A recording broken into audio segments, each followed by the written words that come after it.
পানিহাটি বিধায়ক নির্মল ঘোষ ও ব্যারাকপুর সাংসদ পার্থ ভৌমিকের লড়াই যে বলির পাঠা হয়েছে পানিহাটি পৌরসভার পুরপ্রধান মোলা রায় বললেন ব্যারাকপুরের প্রাক্তন সাংসদ অর্জুন সিং। নৈহাটিতে জলাশয় ভরাট করে কয়েকশো কোটি টাকা সম্পত্তি করে ফেলেছে পার্থ।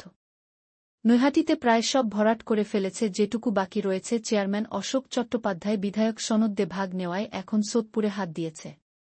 কে কত বেশি টাকা দেবে, কে কত বড় চোর, এই নিয়ে এখন লড়াই চলছে তৃণমূলে বলে কটাক্ষ অর্জুন সিং। যেখানে পুলিশ প্রশাসন সারাক্ষণ কিভাবে তোলাবাজি করতে হয়, পুলিশ কোনো কাউকে সজা করাতে পারে না, যখন কখনো কোনো ঘটনা কোনো ট্রায়াল সঠিকভাবে হয় না, ট্রায়াল কার হয়, ক্রিমিনাল এগেনস্টে ট্রায়াল হয় না, কোনো যদি বিরোধী দলের লোক থাকে তার এগেনস্টে ট্রায়াল হবে, সব কিছু হবে, পুলিশ অতি সক্রিয় থেকে অতি সক্রিয় হয়ে যাবে।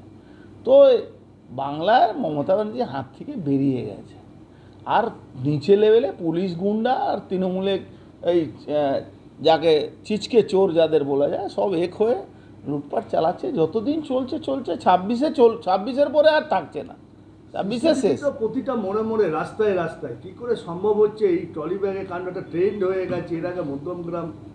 দেখুন, এটা যখন মানুষের প্রশাসন থেকে ভয় কমে যায় না, তখন এই ধরনের ট্রেন্ড হয়।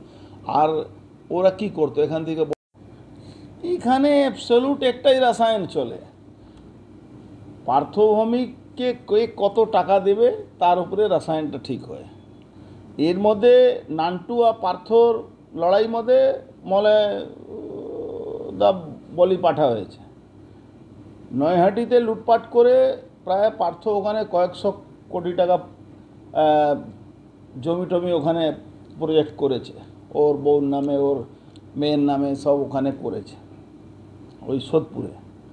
তো ওখানে ওর নিজের বিস্তার করার জায়গা খুঁজছে, কেন নৈহাটিতে মোটামুটি ওকে পুকুর ভরাটগুলো সব কমপ্লিট হয়ে গেছে। নৈহাটিতে আর পুকুর ভরাটে কোনো জায়গা খুব কম রয়ে গেছে, তার মধ্যে এখন সনদ ভাগ নিচ্ছে, অশোক চ্যাটার্জি ভাগ নিচ্ছে, একটা ব্যাপক এদের ক্লাস চলছে। তো ওখানে এখন মাঠ ফাঁকা দেখে নান্টু ঘোষের তো অবস্থা আছে, ওই আমাদের একটা হিন্দিতে কথা বলে সব দিকে হাঁ, তো সব দিকে হাঁ করে থাকে।